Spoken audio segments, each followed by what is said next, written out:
everyone. My name is Dr. Brian Thatcher, and welcome to Mercy Unbound. It's a show that aims to provide hope, an avenue for healing, and one that will help you understand and then live the great mercy of God. Got an interesting topic today. With me today is Grayson Quay. We're going to talk about his book, The Transhumanist Temptation, how technology and ideology are reshaping humanity and how to resist. We're going to talk about a lot of pertinent societal, ethical, and moral temptations induced by transhumanism and how we can resist them. The book is available through crisismagazine.com, sophiainstitute.com, and of course, Amazon. In the book, Grayson definitely overturns the lies of transhumanism and cautions readers about the dystopic brave new world that has already arrived and will only get worse. So, Grayson, it's great to have you. Welcome to Mercy Unbound. Thank you for having me, Brian. Grayson, tell us a little bit about your background and why did you write this book? Yeah, so I have been a journalist for years. I've been freelance writing since probably 2016 and was a full-time journalist for several years between kind of 2022 and 2024 there. And as a result, I was doing a lot of writing, and I found that I had really eclectic interests. I never really zeroed in on a particular specialty or a particular issue I wanted to write about. And then I decided I was interested in trying to tackle a book project. So I was trying to think of something that I was interested in enough to do a real deep dive on. And I sort of realized that all the areas of interest I had this common thread of transhumanism. I was really interested in, bioethical issues like abortion and surrogacy and things like that. I was really interested in sort of technology and media ecology issues, virtual reality and augmented reality and things like that. I was really interested in kind of post-liberal critiques of our society that we live in and the political order we live under. I was really interested in sort of the movement toward new right economics that we're seeing kind of play out, and how that sort of attempts to build an economy around an idea of human flourishing rather than just maximized autonomy and consumption. And then I was really interested in sort of the kind of weird spiritual landscape we live in that's been documented by authors like Ross Douthat and Tara Isabella Burton, and that you see in sort of the re-enchantment space with people like Jonathan Pageau. And yeah, I thought these were 5 different things that I was interested in. And then I realized, like, no, this is all one thing, potentially. This is all stuff that comes back to transhumanism. And I thought, well, if that's the case, then this issue of transhumanism really is kind of one of the defining issues of our time and one of the sort of fault lines on which a lot of these issues fall to one side or the other. And I thought, well, if I could write a book and convince other people to see things that way, I think it would be a really helpful contribution to the discourse. I love science. I'm a retired medical doctor. When I see the word transhuman, I always like, what does that really mean? Is it trans, going across, extending beyond? And correct me if I'm wrong, but aren't we talking about what really goes beyond what's human? It's a godless scientific view of the world with ethics formed by science. If you can do it, you do it, and you don't have any boundaries or limits. Am I close or warm? Yeah, so transhuman, the term is, so there's kind of 2 senses in which the term gets coined. One of them is by Julian Huxley, who writes this essay in the 1950s. He's actually the brother of Aldous Huxley, who wrote Brave New World, sort of a great dystopia with these elements of transhumanism woven into it. But Julian Huxley writes an essay called Transhumanism, where he says, the way he puts it is that humanity has, without expecting it, been appointed as managing director of its own human evolution. So basically now we have the technology to make ourselves into whatever kind of beings we're going to be tomorrow. And the essay is very strange because the things he proposes doing aren't very radical. It's just like, oh, let's improve society a little bit. He doesn't really have the sort of chutzpah to face the consequences of what he's advocating. For that, you need to look at somebody like Friedrich Nietzsche or Jean-Paul Sartre, where they'll say, where Nietzsche says God is dead, Sartre says that existence precedes essence for humans. Those both amount to the same thing, pretty much, which is a denial of natural law, a denial that humans are, in some sense, a created being that has a particular nature. And when something has a particular nature, there's a particular excellence or type of flourishing attached to that, right? We all know what a good eye is. We all know what a good chair is. Not all good chairs look the same, but we know what one is. And transhumanism basically says, well, that doesn't apply to humanity. There's not really any such thing as a good man because you get to decide what that means. That's what existence precedes essence means. You sort of were thrown into this world with no roadmap to follow, and it's up to you to make one. The only thing that kind of distinguishes between you being a good or a bad man is what use you make of this radical freedom, which is a definition of freedom that no one in the classical or Christian world would recognize. They would say freedom is being uninhibited in the pursuit of your own flourishing, the kind of flourishing proper to you as the kind of being you are. The sort of new, postmodern or transhumanist type of flourishing is no, like you invent the meaning for your life. You make yourself the kind of creature you want to be. And it almost doesn't even matter if you're happy. Aristotle, his word, eudaimonia is like happiness or flourishing, but it almost doesn't matter if you're happy as long as you're radically free in this way to impose your will on yourself.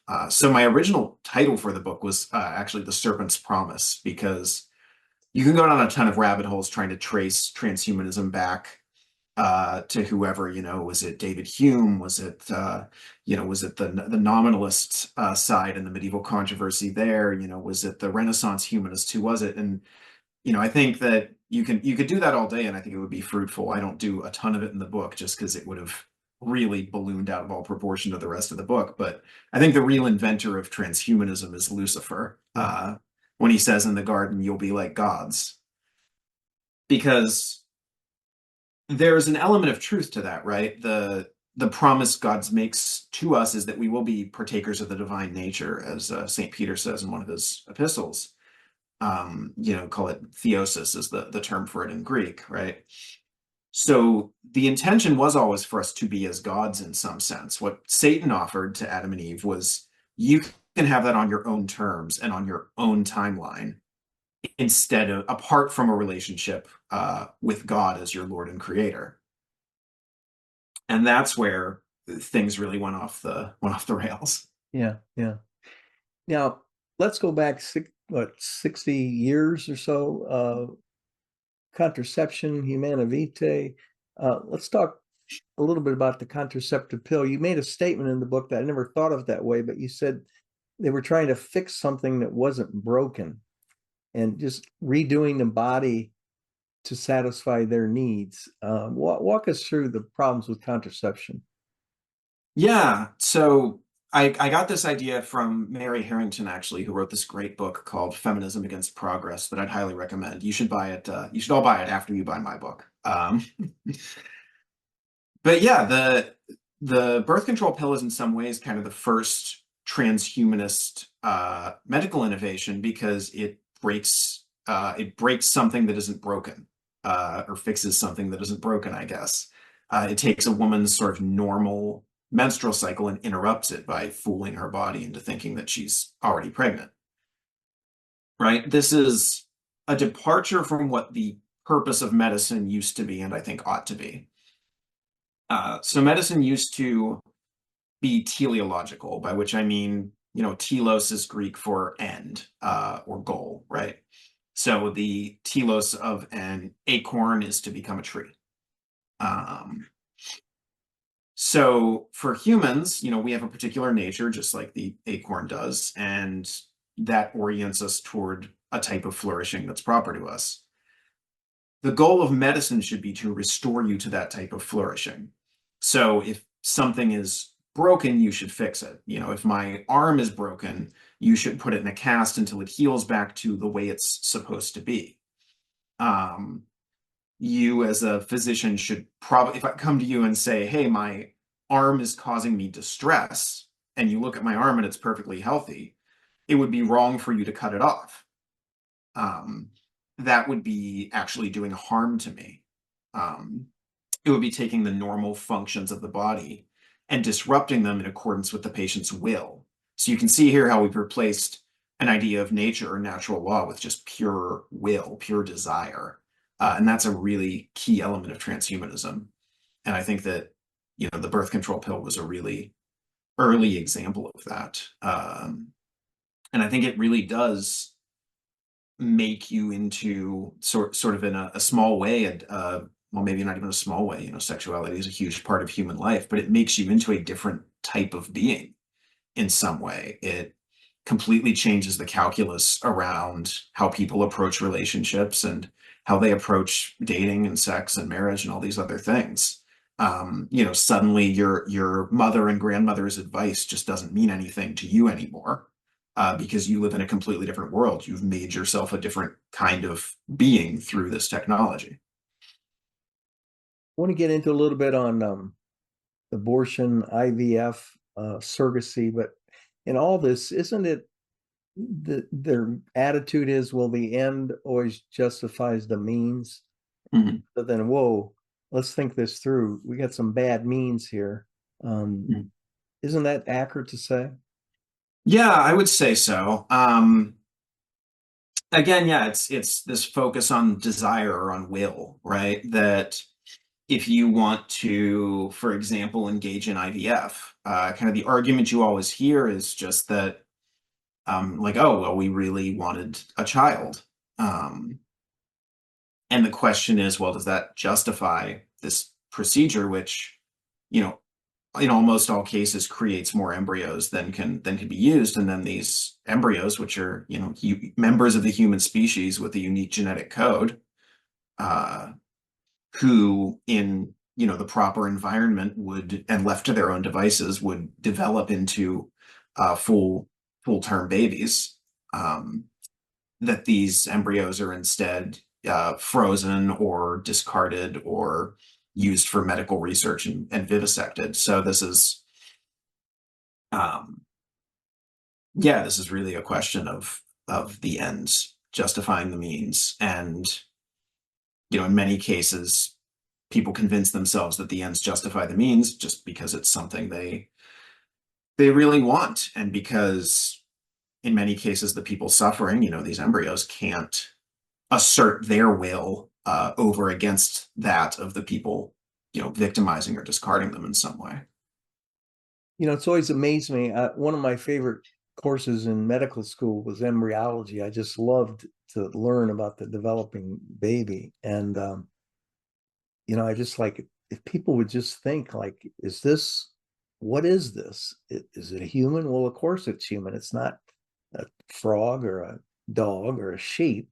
And then is it alive? And I've never seen anything grow and develop that's not really alive. And so it's basic questions. And yet again, it seems the end justifies the means, because it's Yeah, well, this is where I think the pro-life movement sort of doesn't always grapple fully with the real kind of evil of of the pro-choice arguments, which is, or the pro-abortion arguments in many cases, which is, if you're trying to convince them that this is really a baby, you're usually wasting your time, I think, if someone's really committed to this. If someone who is kind of on the fence and is just sort of a normal person who's not very ideological, those arguments might help convince them. But for people who are real true believers, they don't care that it's a baby. You can get them to concede that, and it won't change their position one bit, because what the argument that they use now, for a while, their primary argument was it's not really a baby, but that's not particularly tenable anymore with what we know about embryology and with the sonogram technology we have. So now the argument is really rooted in this idea of bodily autonomy. Um, which is this radically individualistic idea that I own my body and have no duties to anyone else. Um, so I think that, having the whole discussion about rights and, whether you have a right to your body and how far that extends and on and on and on, whether you should have a right to an abortion, whether the baby has a right to live. I almost think that framing it as a question of rights is distracting. I think a better approach might be framing it in terms of duties, because then I think it becomes much clearer. It's that, do you have a duty to your unborn child, um, as a mother, in that unique and temporary condition to provide the use of your body for sustenance and protection to that child? And I think the obvious answer is yes. Um, but people don't want to admit that these duties exist. This is part of this is part of the transhuman thing, that anything your body is doing that you don't want it to do, you have the right to make it stop doing that. Even if that means treating your own child who is developing in your womb the same way that you would treat a home invader who was in your house with a knife, right? It's if they frame it in terms of self-defense like this, Yeah. that they're expelling an intruder. And this is very, very dark and something you could really only believe if you've accepted this transhumanist premise that we can't really learn anything about ourselves as humans from our embodiment, from the kind of embodied beings we are. That's all just an accident of evolution. What matters is that you are a will, and imposing that will on your sort of uncooperative flesh until it is what you want it to be and does what you want it to do. We mentioned IVF. I didn't really explain that term. Walk us through, how is the egg fertilized in IVF and what's different than the normal? You'd probably know better than I do about the ins and outs of it. I mean, basically, in vitro just means in glass, right? In Latin. Uh, so basically, an egg is fertilized in a petri dish and then implanted into the womb of the prospective mother in many cases. And yeah, this really has the effect of severing reproduction from marital love, of turning it into a sort of procedure that involves the medical and technological establishment. And there's all kinds of practical issues with this. There have been issues of IVF doctors using their own sperm to fertilize eggs and just lying to the men who come in who are intending to become the fathers of these children.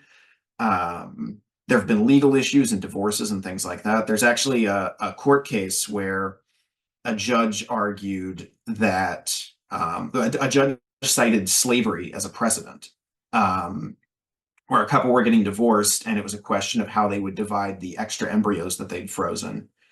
And the judge basically said, well, this isn't a child custody case. This is a case of chattels. And one of the lawyers came back and said, well, these are humans. And he said, yeah, well, there's precedent in law for treating humans as chattels, namely slavery. So they, in some sense, have the legal status of slaves, which is pretty dark. But on a larger level, by severing marital love from reproduction in this way, you've really turned the child into kind of a consumer product that can be, purchased, and potentially very soon, now to some degree, can be customized even. There are startups that offer embryo screening services where you can screen the genetic markers for potential genetic disorders or other qualities like intelligence potentially, or traits that you want, and then just throw out all the ones you don't like. This algorithm, it's really, really dark. It will show them to you with different stats and rankings and things like that, and you pick the ones you want. Yeah, it's just incredibly it's incredibly dark stuff. And I think that as you know, as one of those children, you will end up growing up knowing that you're not just the result of your parents' love for one another, that you're something they purchased and something they customized, even in many cases. And in that case, I think it'll be, I think those children will be set up for having a real crisis of identity and having a real, crisis of self-esteem potentially, where if you're not sort of living up to the qualities that your parents paid good money for, like you're a disappointment. And what about all those other siblings you had who were discarded? But this is, I think, going to become more and more the norm. IVF is already very popular, and the one of these startups that offers the embryo screening, it's called Orchid. The woman who started it, one of her slogans is "Sex is for fun, embryo screening is for babies." So her goal for the future is no child will be born outside of this embryo screening and IVF process. Like, she thinks it's actually irresponsible to conceive a child in the normal way. Reminds me of Dr. Mengele Mm. from the Nazi regimes, and really messing around with genetic manipulation and trying to make the perfect human. Mhm. Yeah, getting back to slavery, I did a Yeah, podcast. well, the Mengele thing is interesting because in sort of a transhumanist mindset, right, all morality is purely consent based. Um, so from that perspective, the issue wouldn't be that he was playing God or that he was doing things that ought not to be done. It would just be that he didn't have consent from his test subjects, right? There, as long as all parties are consenting, that nothing is off the table Good point. in terms of transhumanism. Yeah. Yeah. A couple of years ago, I did a podcast on tried to show how the argument for slavery was the same one they used for abortion. Mhm. One of the arguments is that they're not really human; they're Mhm. subhuman, so to speak, and yet abortion seems to have hit hardest the Black population and the minorities and the poor. Mhm. And tell us what surrogacy is, and maybe different types, or how that's been used. Yeah, surrogacy. So that is a procedure where you use IVF, but instead of the intended parent carrying her own genetic offspring to term in her womb, that particular task is farmed out to another woman somewhere. Um, there's cases of what are called altruistic surrogacy, where maybe a woman's sister will carry the child for her or something like that. And then there's cases of commercial surrogacy, which is more widespread, where you pay someone to act as a surrogate for you. This is legal in most states. It's banned in one or two. Um, in California, actually, the surrogacy laws are so permissive that you've started to see wealthy Chinese couples will send frozen gametes over to the U.S. and have the embryo created in a lab there, implanted into a woman. She'll give birth on U.S. soil. The child's now a dual citizen with the U.S. and China, is flown back as soon as the baby's old enough to fly, and grows up with U.S. citizenship, having left the country at 8 weeks old and never been back, and not intending to come back until it's time to apply to college. It's just a very, very strange and very bleak thing where these women are being used as brood mares, really, like as livestock. Um, Ukraine is also a big center of commercial surrogacy for wealthy couples in Western Europe. So there was a big panic when Russia invaded, as these couples were kind of scrambling to try to get their surrogates out of Ukraine while bombs were falling around them and things like that. So yeah, the surrogacy just sort of takes the idea of IVF a step further, by kind of further severing this, because now not only is the child not the result of an act of marital love, the mother isn't even the one carrying the child in her womb. And yes, obviously adoption exists, and I think adoption is really beautiful. I've known plenty of adopted people, but adoption is the result of brokenness in the world, right? It's an attempt to mend something that's been broken, whether a family couldn't support their child, the state had to take that child away, or a child's parents tragically died. Adoption is an attempt to mend those broken situations. It's not an excuse to intentionally create more of those situations, um, where a woman has to raise a child that she didn't carry in her womb and didn't have that sort of primordial bonding experience with. There have been several documented cases of surrogates who try to keep the baby, because they've, felt it kicking in their womb, and have formed this strong bond with it. Um, there have been, lots of celebrities do this. Khloe Kardashian famously actually said that she had more trouble bonding with her children delivered by surrogate than the ones she delivered naturally. And there's also another really depressing aspect of surrogacy, is the idea of selective reduction. So often with IVF, they'll, uh, embryos will fail to implant, and kind of the implantation procedure is very expensive. So in many cases, they'll implant multiple embryos at once, in the hopes that one or two will take.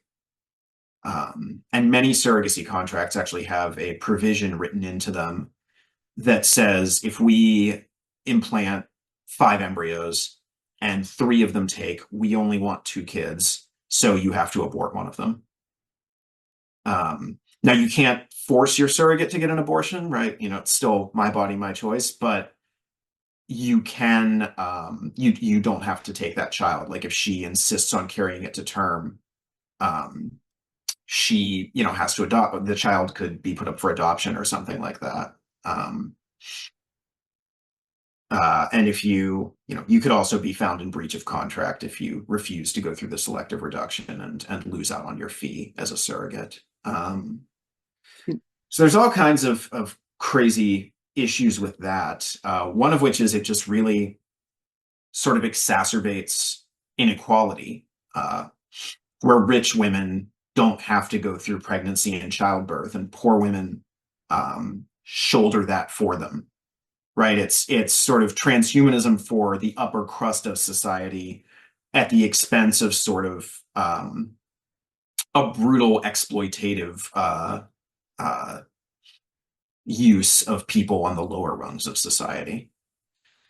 It's possible, of course, that surrogacy is only a temporary measure, though, because there have already been people talking about the prospect of artificial wombs, which could grow a child throughout the whole gestative process without anyone else involved. Grayson, transgenderism is a hot topic these days, and it seems like maybe the pendulum's swinging back a little bit, but I've heard so many incredible stories, and my understanding is that, well, I'll let you explain transgenderism and what's going on there and the pitfalls. Yeah, so I think that you've mentioned that the pendulum's swinging a little bit, and I think it is in some aspects. So with regard to children, it definitely is. I think there's a pretty widespread agreement that we don't want children to be taking puberty blockers. We don't want them to be taking cross-sex hormones. We don't want young girls to be getting mastectomies and things like that. But there's this, this assumption that basically everyone in our culture shares, which is this kind of rejection of natural law and this elevation of the individual will, where, if all parties are consenting adults, everything is permissible. So there's really no viable effort to roll this back, for adults. There have been some attempts to ban the procedure for people under maybe 25 or something like that, to ban it for a few years of adulthood, and even those have gone nowhere. I think the best way to try to circumvent this is to shift the focus to the medical profession, to doctors, and present it as a question of medical ethics. So I used this example earlier, but if I came to you and said, my left arm is causing me distress, please cut it off for me, it would be wrong of you to do that, because I would clearly be suffering from a mental illness. And for you to mutilate my body to ameliorate my mental illness would be wrong. But because we have this idea that denigrates human embodiment and elevates the human will, that's not considered an obstacle. Like, you should do to me whatever I want you to do to me, right? Because I want it. There's a great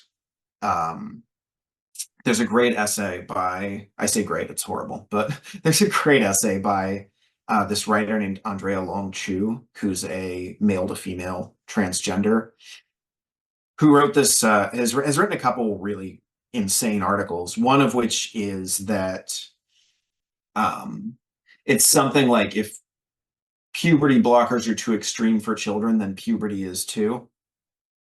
Um, so again, just this total rejection of anything that might be considered normative or natural for human beings.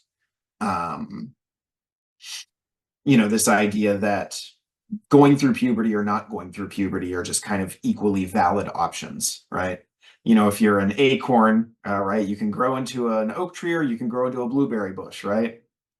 And it's like, well, no, one of those things is consistent with your nature and one of them isn't. One of those things is what you'll develop toward according to your nature, and one of them is not.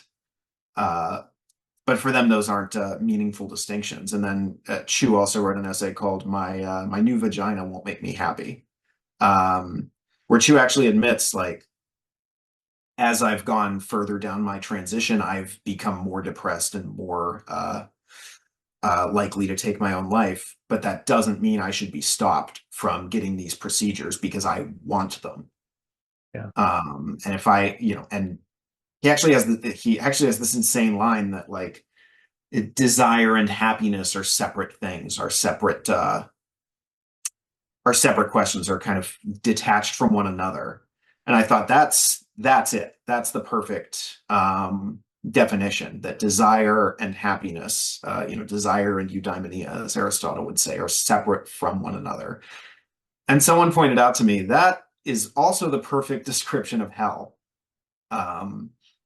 where there's the final, the great divorce between that which you want and that which will bring you happiness and fulfillment. You get to reject God, which is ultimately the only source of happiness, and you get to have what you want. And it makes you miserable, but that it's your choice and you choose it for eternity. Yeah.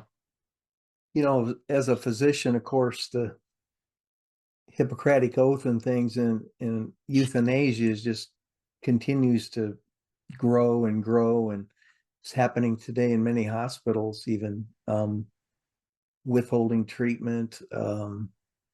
Families say shut the things off because he wouldn't want to live this way, but he may be so early in the disease process that it hasn't had a time to play itself out and see if they'll recover, which many of them do, for instance. So share with us how that fits into this transhumanist temptation.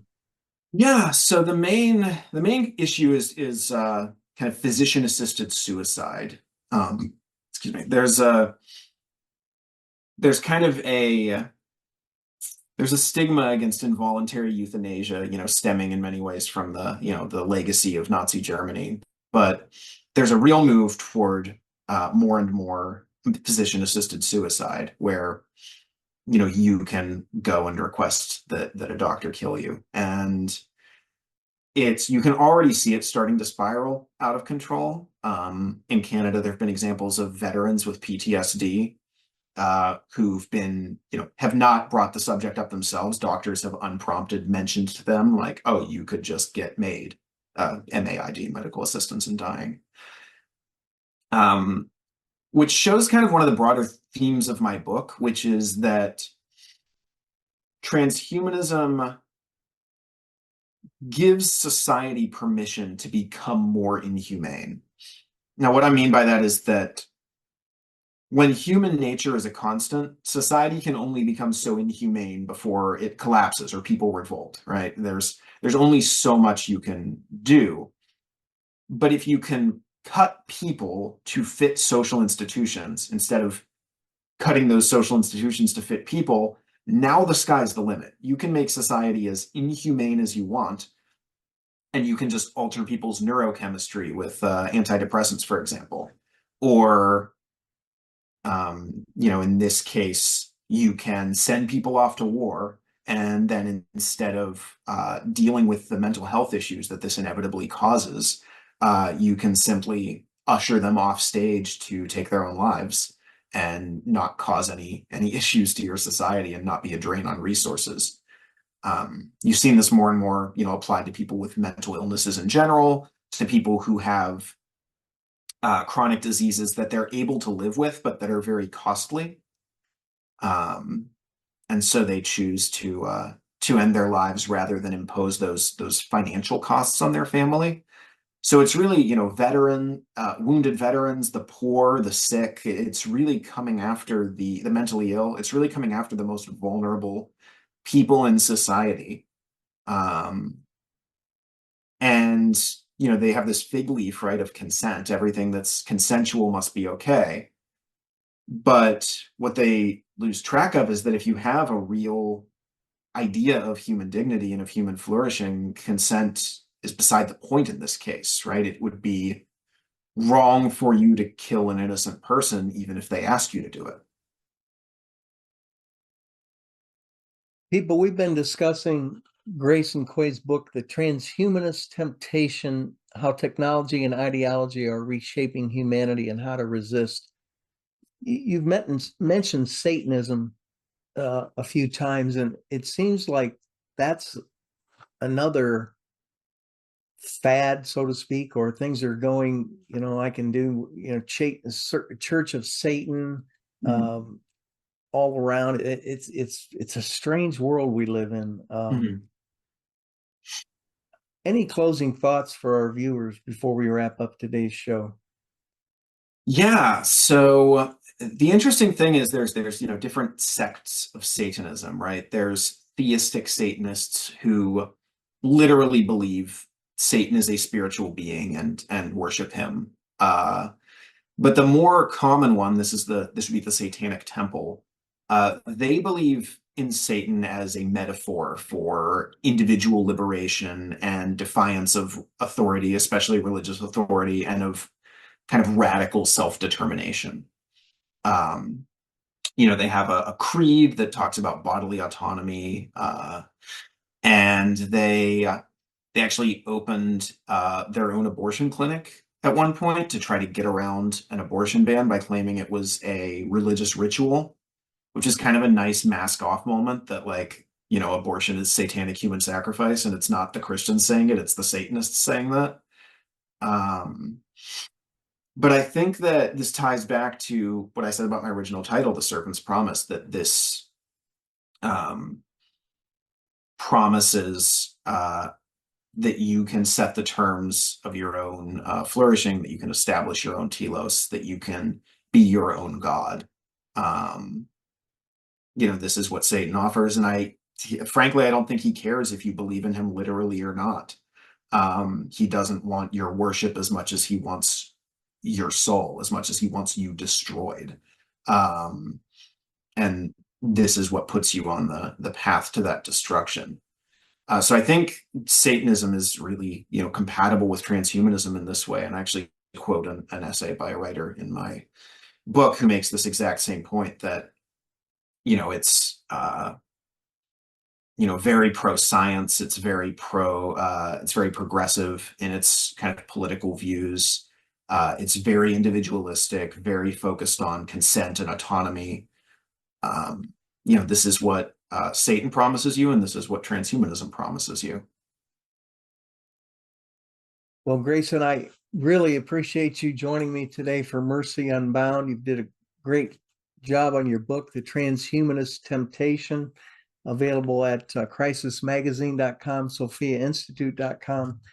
People, I hope you enjoyed the show. Please share it and subscribe. And Grayson, we hope to see you back soon. Get on the next book, and we'll hope to see you back soon on Mercy Unbound.